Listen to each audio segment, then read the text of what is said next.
Құрметті менің сүйікті тыңдармандарым, каналыма тіркеліп лайк басып, әңгіменің соңына дейін тыңдап, қолдап отырыңыздар. Жүрдек пойыздың жанын ұшыра салған гудок үні Шиелі вокзалын ұйқыдан оятқандай болды. Шығыстан батысқа қарай жүйткіген бұл поезд сан армандар арқалаған жолаушыларға бақыт тілеп тұрғандай. Әскери борышын өтеп, елін сағынып келе жатқан. Үстеріндегі шинелдері сымбатты, бойларына құйып қойғандай, вагоннан түскен 3 жігітке қыз келіншек тұрмақ. Қарияларды қызға қарасты. Өздеріне елдің назары ауған білген олар алшаңдай басып, маңғазданып қояды.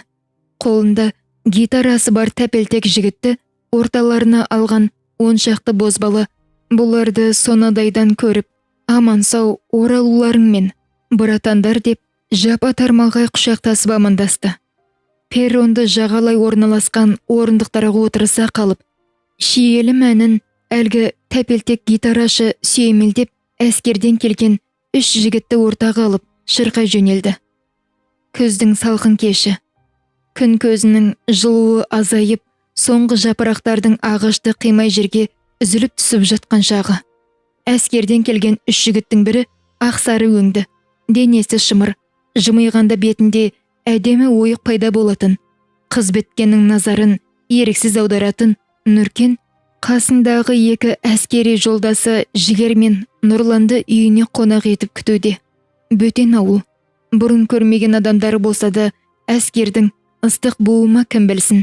1-2 шөлмектен соң ұзын бойлы жанарында оты бар, денесін тік, әрі еркін ұстайтын, көрген жанды еріксіз өзіне баурап үйіріп әкететін Жігер құлаққа жағымды қоңыр үнімен өлең оқи бастады. Жігердің сырға толы өлеңі мен өлең оқу стилі тым ерекше даусына барлығы сілтідей тына қалды. Жынды судың әсері бар, және бөтен ауылдың жігітінің өнеріне деген іштей қызғаныштары ояна бастады. Отырған жігіттердің бір-біріне ымдасып қарап қояды. Ақын жігіттің ғажап үні мен жүректі шым еткізер өлеңін сыртқы бөлмеден ұрланып тыңдап тұрған қыз ішке қалай кіріп келгенін өзі де аңғармай қалады.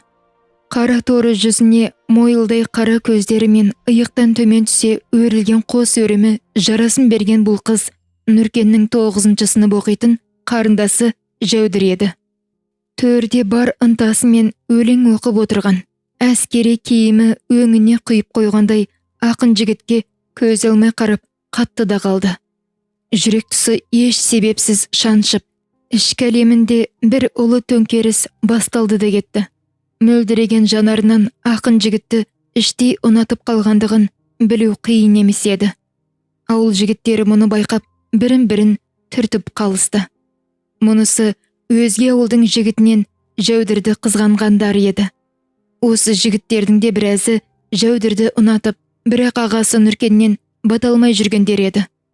Әскери киімі өзіне жарасымды ақын жігіт Жігер Жәудірдің өзіне кірпік қақпай қарап тұрғанын аңғарды да іштей бір жымиып қалды.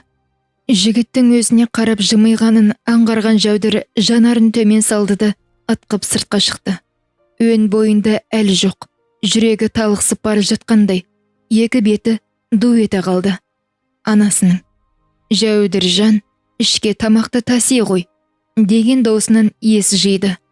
Анасы ұсынған бірінші табақтағы палауды алды да, уда шу болып жатқан қонақ бөлменің нақ төрінде өлеңмен жүрегім шым еткізген Жігердің дәл алдына келді.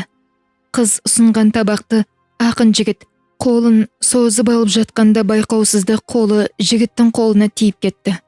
Алапат дауыл соғып жібергендей бүткіл денесі шым ете қалды. Көзінің қиығымен жігітке ұрланып қарады. Жігіт мұның ішкі арпалысынан мүлдем бейхабар сияқты. Көз қырында салмады. Жәудір аяғын тез-тез басып, қонақ бөлмеден шығып кетті де, дереу өз бөлмесіне кіріп, кереуетіне шалқасынан құлай кетті. Өзінен өзі күліп, жігіттің саусағы тиген қолын нәзік саусақтарымен сипап, әлі желден басқа ешкім сүймеген ал қызыл ернімен әлсіз ғана сүйді. Сөйтті де өз-өзінен ұялып, бетін басып күліп жіберді. Көзі ілініп кеткен екен. Абыр-сабыр айқайдан шошып оянды Жәудір. дереу сыртқа жүгіріп шықты. Ауладағы тапшанда ақын жігіттің басын орап жатқан бинтті анасының қолынан қалай жұлып алғанын өзі де аңғармай қалды. Жігіттің шекесінен аққан қанды тоқтату үшін йод тамызып, бинтпен байлап, қолына жұққан қанды ылғал шүберекпен сүрте бастады. Іші елжіреп, кеуде тұсы тағы да шымете қалды. Ақын жігіттің қасында әлі де ұзақ болуды іші қаласа да, сырт көзден ұялып, анасына қолғабыс беруге жүгіріп кетті. Бірақ жан дүниесі алай-дүлей. Шекесі жарылған ақын жігіттің мейірімге толы қой көзін ойша сүйіп келеді. Анасынан не болғанын сұрауға ауыл қызына тән ұянғаны мінезінен аса алмады. Ертесіне ауылдың жігіттері келіп, ақын жігіттен кешірім сұрап жатқандарынан ұққаны мынау болды. Жігердің бөтен ауылда емін-еркін өлең оқып, ән салғанын ауыл жігіттері басынғандық деп шыдамай, Нүркен ұйқыға кетісімен сыртқы шығарып алып сабамақшы болғанда, он шақтысын он жаққа лақтырған ақын жігітке тағы да 5-6 жігіт келіп жабылып, аямай тепкен. Қырғын айқайдан Нүркен оянып кетіп, ажыратпағанда аяғын не болар кім білсін. Түс ауа Нүркеннің анасына рахметтерін айтып, Нұрлан мен Жігер өз елдеріне қайтуға жолға шықты. Бөлмесінің терезесінен ақын жігітке қарап тұрған Жәудір бүткіл болмысымен егіліп, мөлдір жанарынан аққан ыстық тамшы алғашқы махаббаттың азапты да аяулы тамшысы екенін ақын жігіт сезбеді де. Сол күннен бастап Жәудірдің көкірегін кернеген ыстық сағыныш түн болса құс жастыққа тамшы болып сіңіп жатты. Мектебінің ең үздік алтынға үміткер шәкірті екенін ұмытқандай сергелден күйге түсті. Бойын билеген белгісіз бір бейкүнә сезім жас қызды тез есейтіп жіберген еді. Жәудірдің өзіне деген сезімінен мүлдем бейхабар сымбатты жігіт Жігер туған жерінде өзінің қызықты да шыжықты өмірін сүріп жатты. Әскердің желігі басылмаған жас жігіт бойындағы күшін көше тентектеріне жиі күш көрсетуге жұмсап жүргенін әкесі естіп қалып жүрді. Бірақ ұлының қайсарлығы мен кісі тани алатындығы әке ашуын сабырға шақыратын. Сондай бір төбелестен ақ жейдесінің жағасы жыртылып келді. Ертесіне таңғы аста әкесі ұйқысын қимай жатқан ұлының бөлмесіне келіп, «Жігер, 10 минутта ас бөлмеге келетін бол», деді. Әкесінің қатқылдау бұйрығынан Жігер бір айқайдың болатын іші сезіп, апыл-ғұпыл қолына ілінгенін киіп, бет қолын шала шайып, дастархан басына келіп жайғасты. Әкенің қатқылдау қабағынан іштей сескенсе де сыртқа білдірмей, «Астарыңыз дәмді болсын», деп дастарханға қолын соза бергені сол еді. Әкесі қолын қағып жіберді. «Саған не жетпей жүр? Әлде мен саған осындай тәрбие беріп бедім? Артыңнан ерген ініңе көрсетер үлгің осы ма? Күні ертең әскери комиссариятқа барасың. Қапшағайға әскери гарнизонға жұмысқа қабылдап жатыр екен. Осымен әңгіме бітті», деді де, «Ал, ас дәмді болсын», деп қызыл күрең шайдан 2 кесе ішті де жұмысына шығып кетті. Әкенің қатқылды қысқа сөзінен кейін намысты жігіт Жігердің тамағынан 1 кесе шай әзер өтті. Нүркен Жігердің Қапшағайға әскери гарнизонға жұмысқа кететінін және өзінің де сол жұмысқа барғысы келетінін кешкі аста әкесіне айтты. «Балам, сен әулетіміздегі жалғыз үйе басарымызсың. Жұмыс ауылда табылады», деген әке сөзіне Нүркеннің іші елжіреп, тумасынан момын әкесінің ішкі ойын бірден ұғып, «Болды әке, бір ауыз сөзіңіз ғой», деп әкесі мен анасының қарындасы Жәудірдің беттерінен сүйіп сыртқа шығып кетті. Жігердің Қапшағайға кететінін естіген Жәудірдің жүрегі атша тулып, толқындай атқақтап кетті. Ішін ыстық от шарпып, көкірегі өксікке толды. Бұл жас қыздың алғашқы махаббатына деген ең аяулы сезімі еді. Ертесіне күндегі әдетінен ертерек тұрған Жәудір айналдында ұзағырақ таранды. Қысқалау күздік ақ пальтосы, күзгі қара етігі, ақ береткасы, бәрі өзіне өте жарасымды. Сабақ уақытынан ертерек шығып, аудан орталығына баратын ауыл көліктерінің біріне отырып аудандық комиссариатқа келді. Комиссариат ауласындағы орындықтардың біріне келіп жайғасып, сөмкесіндегі дөңгелек кішкене айнасын алып, бас киіммен маңдайына түсіп тұрған шашын қайта-қайта жөндеп қояды. Қасынан арлы-берлі өткен жас жігіттер мойындарын бір бұрмай өтпейді. Жас қыздың ботадай жәудіреген көзімен тіп-тік шағын әдемі мүсіні кімнің болса да назарын өзіне аудармай қоймас анық. Жан-жағына жалтақ-жалтақ қарап, әлде кімді күтіп тұрғаны бірден белгілі. Кенет, «Ой, қарындасым, мұнда не қып жүрсің?» деген құлағына таныс қоңыр үннің иесіне ыстық сағынышты жанармен жалт қарады жәудір. Жігерді жүгіріп барып құшақтап алуға шақ қалды.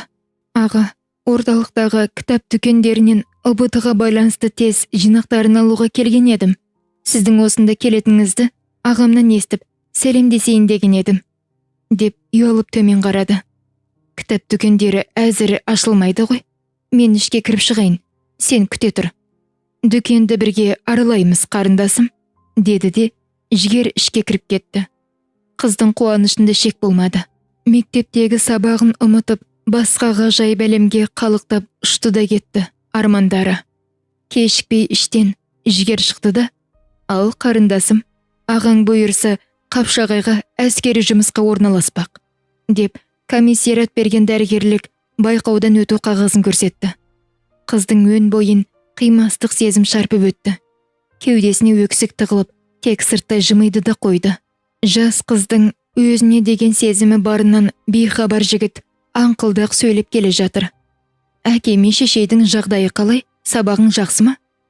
Нүркенге айт, кешкісін біздің ауылда бас қосу болады, келсін». Бірақ бірде-бір сұрағына қыздан жауап болмады. Оған мән беріп жатқан жігіт жоқ. Самбырлап сөйлеп, кітап дүкенінің есігін ашып, қызға жол беріп, өзі артынан ішке кірді. Дүкен сөрелеріндегі кітаптардан көз сүрінгендей. Сатушы сары өңді, көк көз әйел бұларға бір қарап қойып, «Амандық жоқ, саулық жоқ. Не іздедіңдер?»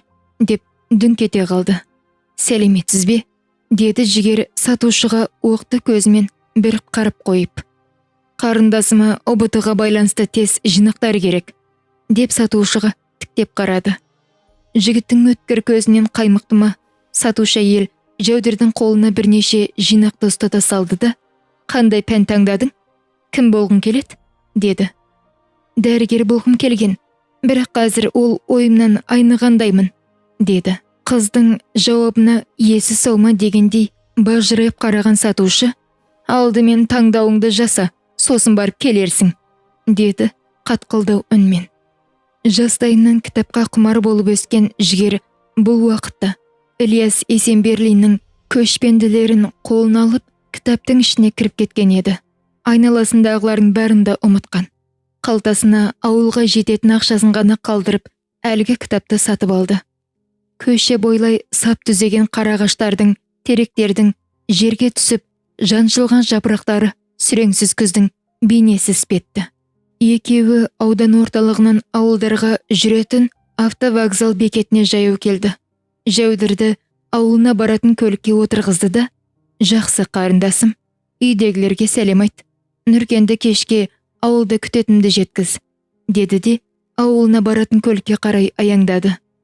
Өз отырған көлік терезесінен жігітке деген қимастықпен қараған қыздың жанарынан бір тамшы жас үзілді. Жәудірдің тып-тыныш момақан ғана күндері бір сәтте аласапыран күйге түсті. Ақын жігітке деген пәк махаббаты күннен күнге сағынышқа айнала бастады. Жүзінен күлкі кетпейтін бота көз арудың жанарына мөлдір шық тұнғалы тым тұйық боп қалды. Ашық жарқын бала мінез қыз құрбыларынан оқшаулануды шығарды. Қызының бойындағы өзгерісті байқаған анасы, «Қызым, сені біреу ренжітті ме?» деп сұрады. Бірде оңаша қалғанда, ауыл қызының ұяңдығы ма? «Тісім ауырып мазамдалып жүр», деп өксіп жылап жіберді. Қызының бұлай жылағанын бұрын соңды көрмеген анасы, «Дереу жинал, аудан орталығындағы тіс емханасына барасың», деп мал қораның құлаған жерлерін бүтіндеп жүрген ұлы Нүркенге қоңырау шалды. Апа, бүгін жексенбі ғой, емхана жұмыс жасамайды, деген ұлына.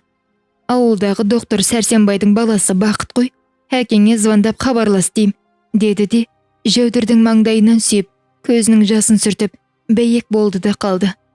Бақыт былтыр жазда Ақтөбедегі медициналық академияны бітіріп келген тіс дәрігері. Бір үйдің жалғыз ұлы.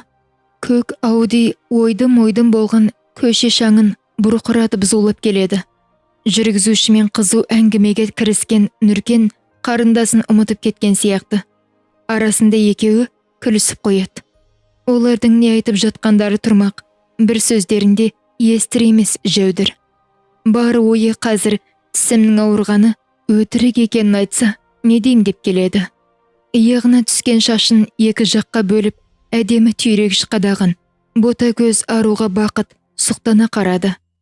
Тіс емдеу бөлмесіне қызды ертіп, ағасы Нүркенді коридорға қалдырып кетті. Қыздың сұлулығына сұқтанған жанары қыздың өн бойын бір шарлап өтті де, есімің кім, қарындасым, деді. Жәудір, деді қыз баяу ғана. Мектепте оқисың ба? Биыл 9-шы сыныптамын. Бой жетіп қалған екенсің ғой, деп орындықты ұсынды. Құралы жабдықтарын алды да, қайсы тісің, аузыңды аша ғой, деді. Қыздың 32 тісінің біреуінде де кінәрат жоғына таң қалған доктор. Қарындас, тістеріңіз маржандай таптаза екен, бәрі сау. Тістің қызыл-ек қабынуы болуы мүмкін, деп жақпамай жазып ұсынды. Жолай дәріханадан жақпамайды әперді де, ағасы Нүркен көрші ауылдағы әскери досы Жігерге жолығып қайтатынын айтып, қарындасын ауылға қатынайтын көлікке мінгізіп жіберді. Нүркенді Жігер аңқылдаған мінезімен құшақ жайы қарсы алды. Тумасынан сәл бұйығылау Нүркен оң қолын көкірегіне қойып, әкей, ассаламағалейкум, деп Жігердің теледидар алдында отырған әкесіне амандасты. Жанары өткір, қайратты қара шашына әлі ақ кіре қоймаған жігіт ағасы жасына келіп қалған кісі. Уағалейкум ассалам балам, төрлет, деді. Нүркеннің үйге келетінінен хабары бар сияқты. Ас бөлмедегі үстел үстін түрлі тағаммен толтырып қойыпты.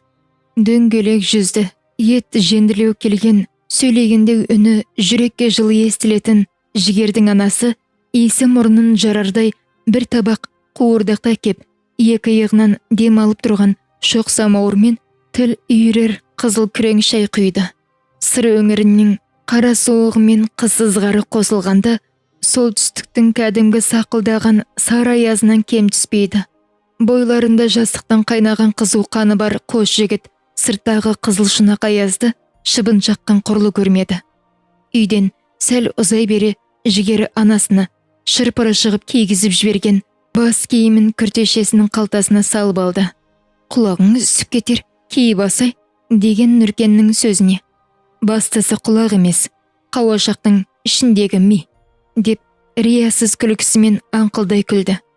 Екеуі бей кеші өтіп жатқан ауыл клубына әскердегі қызықтарын айтып, қалай тез жеткендерінде аңғармай қалды.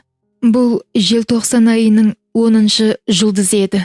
Ертең Жігердің Арман қала Алматы түбіндегі Қапшағайға кететін күні. Сағыныш арқалаған Жәудір бір жола томағы тұйық болып алды. Сырттай ғашық болған алғашқы махаббатынан күдерін үзгенмен, сол бір қара торы, ақын жанды жігіт бой жеткеннің күнәсіз жүрегіне бір жолата мекендеген еді. Үй тірлігіне де, сабағына да тиянақты қыз түн болса шимайлап өлең жазатынды шығарды. Өлеңдерін үлкен көп барақты дәптеріне жазып, мектепте ұстайтын қоңыр сөмкесінің түбінен сақтап жүрді.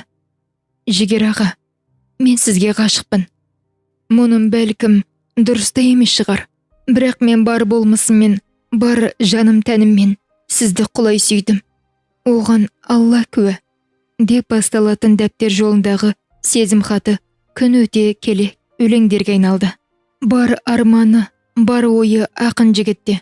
Енді көре алам ба, жоқ па деп жүргенінде, Жігердің бір-екі қағазы дұрыс болмай, ауылына келгенін аудан орталығындағы емханадан бүрсі күні анықтама қағаз алып, қайтадан Қапшағайға кететінін естіп, Бота көзіне қуаныш ұялап, кешке дейін өзінен өзі күліп, үйдің барлық жұмысын ыңылдап әндетіп жүріп, әпсетте тындыр тастады. Бір ғасырға татырлық, ұзаққа созылған түнді ұйқысыз атырды. Бозала таңнан айналдында ұзақ таранған бойжеткен аудандық емханаға баруға құстай ұшты. Сағыныш пен қуаныш арпалысқан ұлы сезім жас қызға қанат бітіргендей.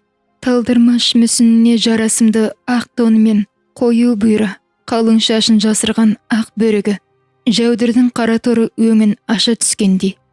Арқасындағы оқулықтары салынған қара сөмкесін алдын алып, аудан орталығына баратын автобустың соңғы орындығына келіп жайғасты. Бір қараған жанды өзіне еріксіз баурайтын жанарының жас қыздың ішкі қуанышын бірден аңғаруға болады. Терезеден ақ ұлпа жамылған тораңғылдар мен тал-теректерге сүйсіне қарап қояды. Барлық әлем өзіне бақыт тілеп тұрғандай. Аудан орталығына жақындағанда автобус тоқтап, 3 жолаушы алды. Жәудір орнынан 3 тұрып, 3 отырды. Өз көзіне өзі сенелер емес. Әлгі 3 жолаушының бірі Жігер еді. Жәудір орнынан тұра бергені сол еді.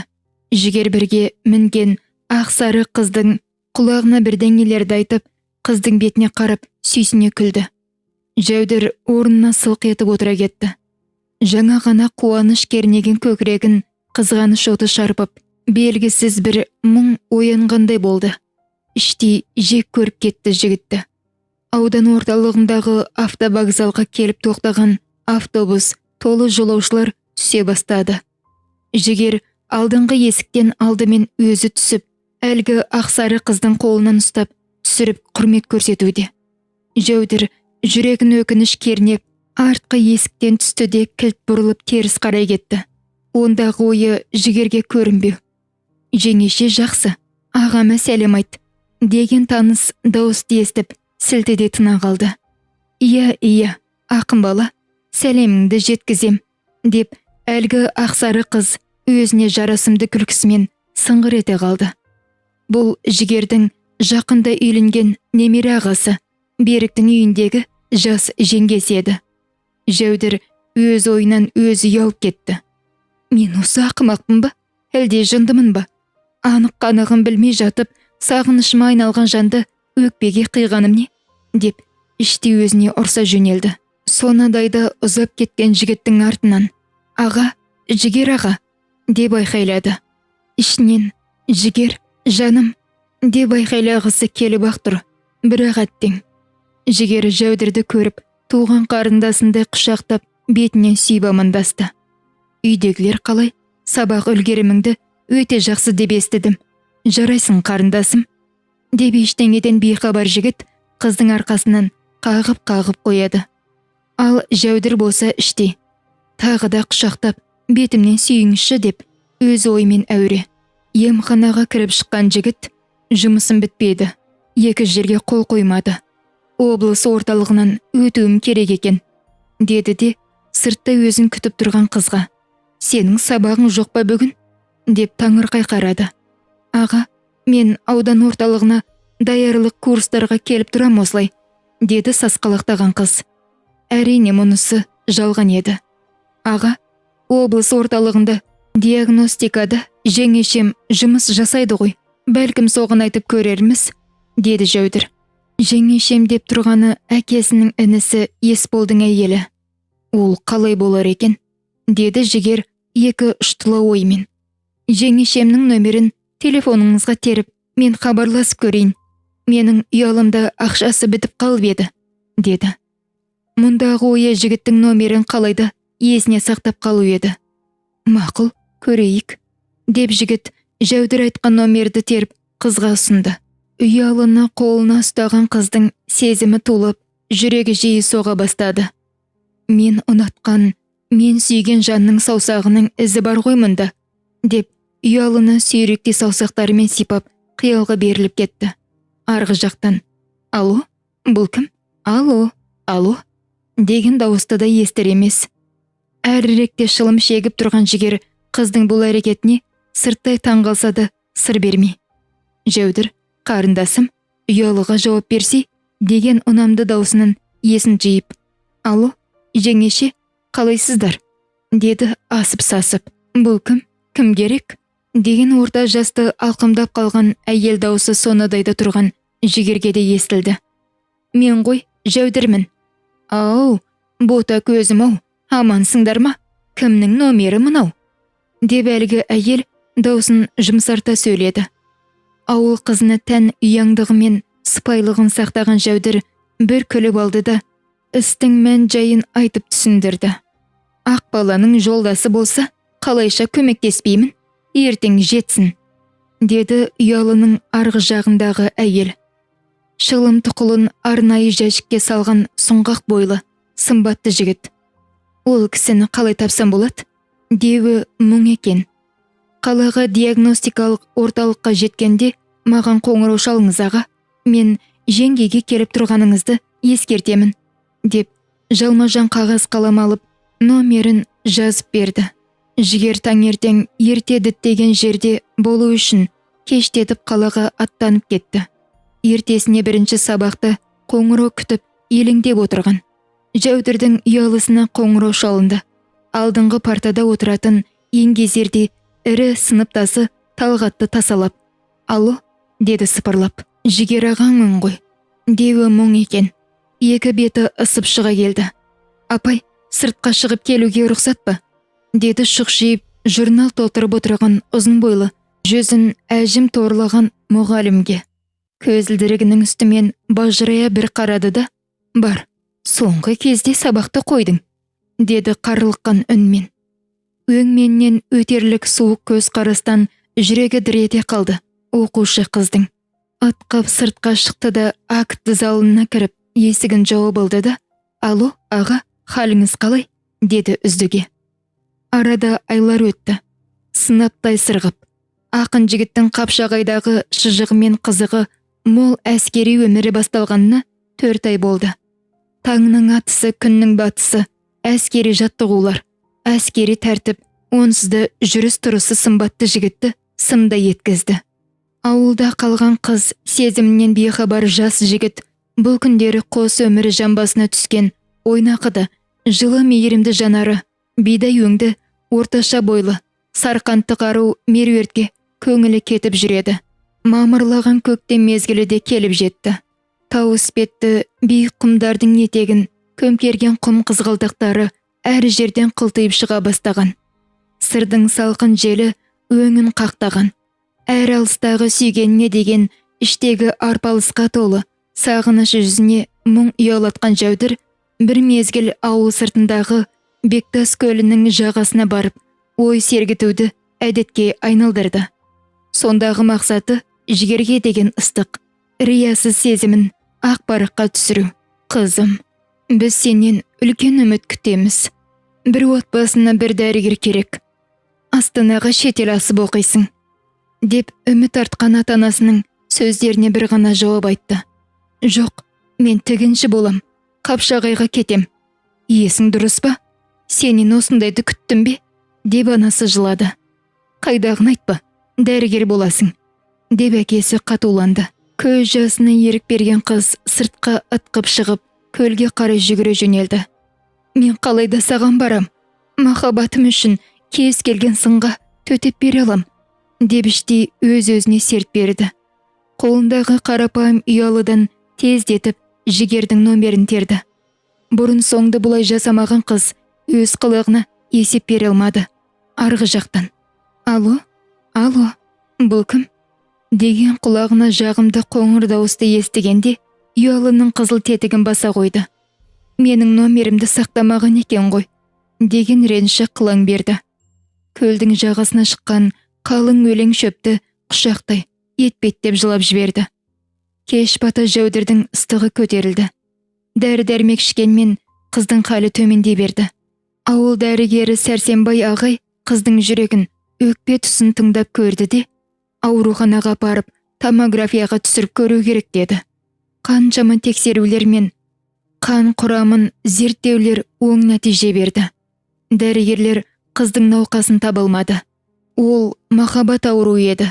Жас қыздың пәк сезімнен тулап шыққан ішкі сағыныш еді. Жәудір ем-дом қабылдап, бір аптадан соң сабағына қайта қосылды. Ертесіне сабақтың үстінде қалта телефонына қайта елеңдеумен болды.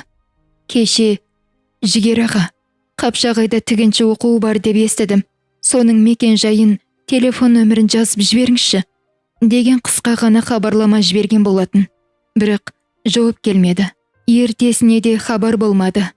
Сарықан таруына есі кетіп жүрген Жігерге басқа ешкімнің де керегі жоқ еді.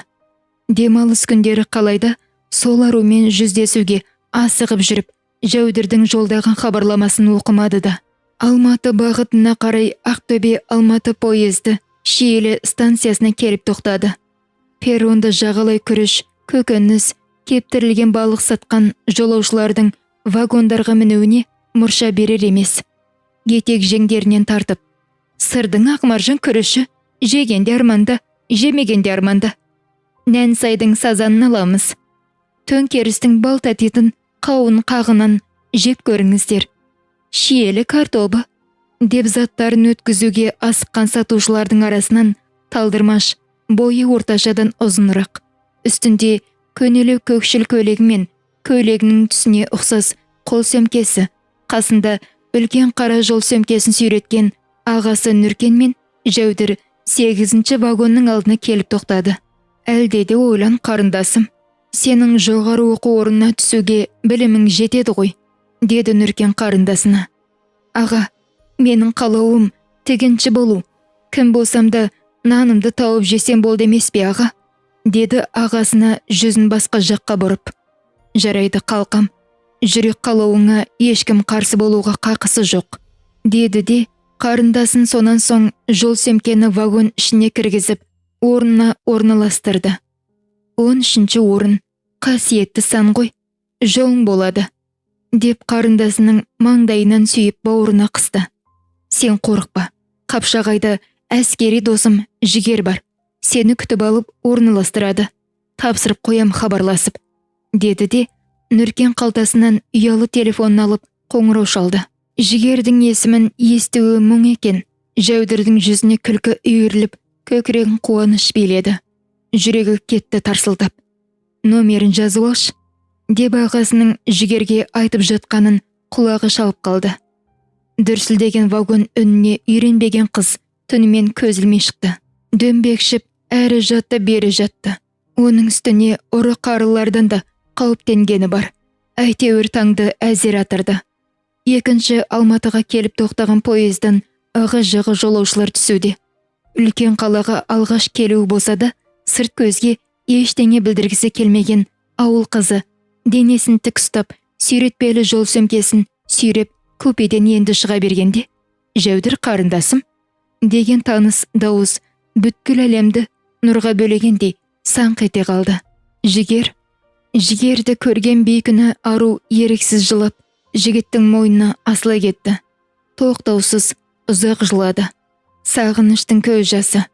Арлы бері өткендерден де ұялмады. Рахмет саған, Тәңірім, сүйгенімнің жанында болуды бұйыртқаның үшін, деп іштей күбірлей берді. Бірдеңелерді айтып, күбірлеп тұрғанын ыңғайсыз көрген жігіт, қой мұның не, қарындасым-ау, сонша қорыққаның не? Ағаң тұрғанда еш қорықпа деп қызды жұбатып әлек. Қайдан білсін, өзіне ынтыққан жас қыздың сағыныштан жылап тұрғанын.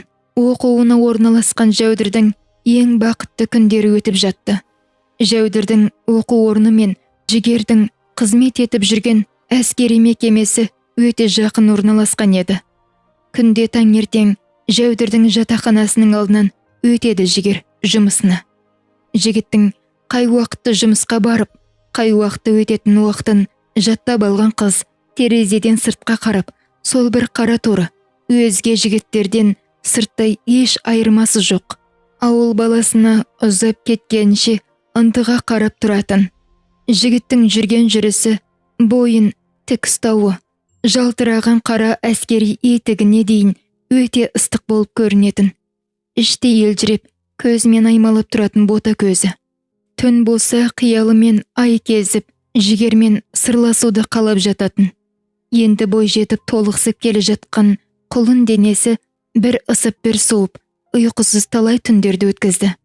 Жігерге арнап жазылып жүрген өлең күнделігін құшақтап ұйықтайтын. Қасындағы қыздар мұнысына сырттай білдірмегенмен іштей таңғалысты. Тық-тық еткен өкшенің дыбысынан оянып кетті.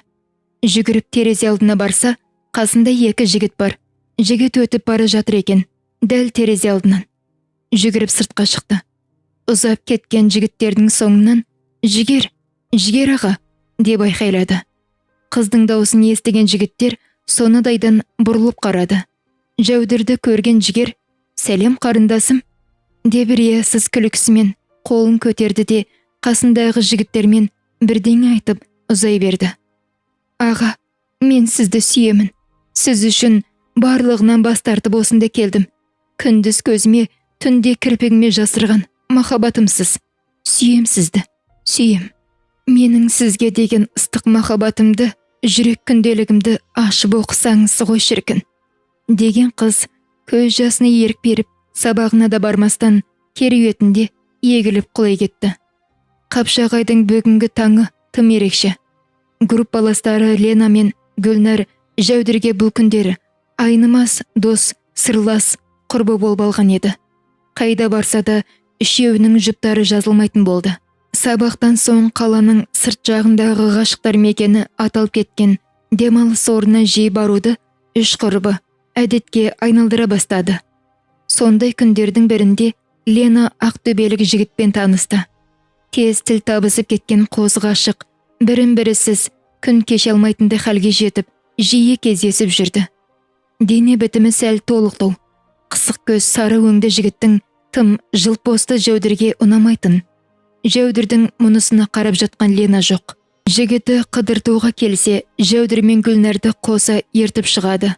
Сондай күндердің бірінде әлгі сары жігіт үш құрбыны кешкі клубқа апарды. Бұрын тек сыртты естігені болмаса, мұндай орынға кіріп көрмеген ауылдың қара торы қызы Жәудір жан-жағына тосырқай қарады. Кешкі клуб деген Жәудірдің пайымдауынша арақ шарап ішетін, жын жыпырлар жиналатын орын. Өзі секілді жастарды, салмақты ересек кісілерді көргенде өз ойының қате екенін ұғынғандай болды. Клуб іші абыр-сабыр, құлаққа жағынды әдемі әуен. Зыр жүгіріп қызмет етіп жүрген даяшылар. Бұлар төртеуі шеткеріректегі орынға жайғасты. Ас мәзірі жазылған қағазды Ленаның қолына ұстатқан сары жігіт қыздың асты үстіне түсіп, «Жан, не қалайсың? Не ішесің?» деп бәйек болуда. Гүлнар мен Жәудір бір-біріне қарып күліп қояды. Тілі өткір, көзі көк Гүлнар әзіл шыны аралас. «Біз сіздерге кедергі жасап отқан жоқпыз ба, ғашықтар?» деді күле сөйлеп. Ленаның құрбыларын енді байқағандай қысық көз сары жігіт ұялған тек тұрмастың керін келтіріп, екі иығы селкілдей күліп, «Сендер не қалайсыңдар?» деді. Жігіттің бұл қылығына үш қыз бір күлісіп алды. Әсем әуен тына қалып, қолына микрофон ұстаған сұңғақ бойлы жігіт, «Бүгін біздің ортамызда бірнеше туған күн иелері бар екен. Ортамызға шақырамыз», деп туған күн иелерінің есімдерін айтты. Аяна Ару, Дулат мырза, Жігер мырза. Жігердің есімін естіген Жәудір жан-жағына қарап жігітті іздей бастады. «Қалай көрмегенмін? Қай жағында? Туған күн екенін неге ертерек білмедім екен?» деген ойлар қыздың санасын демде жаулап алды. Бір есіктен қасында 5 жігіт қоса еріп ортаға Жігер шықты. Жігерді көрген құрбылары «Мұны сенің ауылдас ағаң ғой», деді Жәудірге. Көзі күлімдеп, жүрегі елжірей қарады Жігерге. Клубтың бүгінгі кешін өткізіп тұрған әлгі сұңғақ бойлы жігіт тақпақтатып, мақалдатып, туған күн иелеріне ыстық лебізін білдіруде. Құттықтаудан соң туған күн иелерімен билеуге шақыртып отырғандарды. Шетте сәл тасалау жерде отырған Жәудір қанша елжіріп тұрғанымен Жігермен ортаға шығып билеуге ұяңдығы жібермеді. Би біткен соң Жігер қолына микрофон алып барлығына рахметін айтты да, ұлы дана Абайды оқып, Мұқағали жырларын жаттап, Нұршайықовтың махаббат қызық мол жылдарын жастанып өскен ұрпақпыз ғой. Бір өлең оқымасам, поэзиядан ұятты дегенде барлығы үнсіз тына қалды. Қоңыр даусымен бірінен соң бірін 3 өлең оқығанда жігітке ынтық болмаған қыздар кемде-кем болған шығар. Сәлі қызып алған жігіт бойын тіп-тік ұстаған бойы басын еңкейтіп, сол қолын жүрек тұсына қойып, рахмет ишарасын жасағанда барлығы қол шапалақтап жіберді. Жігіттің көзіне түсуге именген Жәудір тек тасадан қарап отырды. Дереу ұялысын қолына алып, жігерге туған күніне құттықтау жолдады. Не жазарын, қалай жазарын білмей, «Жақсы жан, туған күніңізбен» деп қана жазды. Бірақ осы 2 сөйлемнің ішінде қаншама ұлы сезім жатыр еді. Бұл қазан айының ең керемет түні еді. Ішке келген соң Жәудір ұйықтай алмай, ұзақ дөңбекшіп жатты. «Жігер аға, мен сізді сонда жақсы көрем. Сіздің әрбір қимылыңыз, әрбір сөзіңіз мен үшін теңдесі жоқ, ең қымбат дүние екенін білсеңіз ғой. Сізбен қол ұстасып, ғашықтар паркінде ұзақ қыдырғым келеді. Жан тәнімен құлай сүйем сізді. Бірақ әттең, сіз ештеңе сезбейсіз». Қыз қиялымен арпалысып жатып ұйықтап кетті. Сабақтан шығып, оңаша қыдырғысы келген Жәудір ғашықтар мекеніндегі күзгі баққа келді. Аяққа тапталған түсті қалың жапырақтардан бірнешеуін жинап алып, қос қайыңның ортасына қойған орындыққа отырды. Сөмкесіндегі жеңіл тамағын алып жеді, бірақ асқа тәбеті болмады. Қойын дәптерін алып, шимайлап өлең жазған болды. Онысы ұнамай, парақты жыртып тастады. Осылай бірнеше рет қайталанды. «Неге көпшілік демалатын жерге қағаз тастайсыз, қарындас?» деген ту сыртынан естілген дыбысқа селк ете қалды. Қараса, жігер. 2 езуі 2 құлағында, бірдеңеге мәз. «Сені іздеп барсам жоқсың. Қасыңдағы қыздар осы жаққа кетті деген соң осында келдім», деді. Жәудір тілі байланып қалғандай. Бота көзі бақырайып, жерде жатқан шимайланған қағаздарды жинай бастады. Жігерде енді жинайын деп еңкейгені сол еді. «Жоқ, өзім жинайым», деді де жанұшыры тез жинап алды да дереу сөмкесіне мыжып сала салды. Қыздың мына әрекетіне таңданған сезімтал жігіт: «Қарындасым, сенде бәрі дұрыс па?» деді. «Иә, деді бірнеше рет қайталап Жәудір. «Ертең қалалық мәдениет үйінде жас ақындардың мүшәйрасы өтеді. Соған кел», деді жігер. Жігіттен шақырту алған қыздың қуанышы қойнына симай. «Иә, барам аға», деп қалай қуана сөйлегенін өзі де аңғармай қалды. Сұңғыла ойлы ақын жігіт қыздың сонша қуанғанына іште бір күліп алды да: «Жүр, бір жерден тамақтанып алайық, қарындасым», деп қызға қолын созды. Жігіттің қолынан ұстап, орнынан тұрғызып, орындықта тұрған сөмкесін алып беріп, ілтипат көрсеткеніне іштей дән риза қыз. Әңгіменің жалғасы келесі бөлімде. Каналыма тіркеліп лайк басып, әңгімені қолдай отырыңыздар. Тыңдағандарыңыз рахмет.